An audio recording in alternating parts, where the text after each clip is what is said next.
ನೋಡಿ ಫ್ರೆಂಡ್, ಈ ಸೊಪ್ಪು ನಮ್ಮ ಕಡೆ ಪೆಟ್ಟಿಗೆ ಸೊಪ್ಪು ಅಂತೀವಿ. ಇದು ಕಾಲೆಲ್ಲಾರ ಉಳ್ಕಿರುತ್ತಲ್ಲ,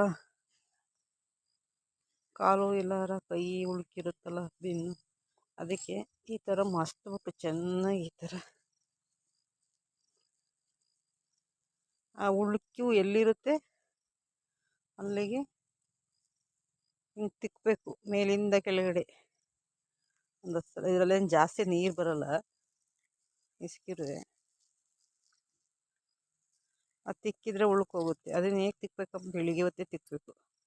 ಬೆಳಿಗ್ಗೆ ಹೊತ್ತು ನಾವು ನೀರು ಮುಟ್ತಂಗೆ ಬಂದು ಕಿತ್ಕೊಂಡೋಗಿ ಅದು ಎಲ್ಲಿ ಉಳುಕಿದೆ ಅಲ್ಲಿಗೆ ತಿಕ್ಕಬೇಕು.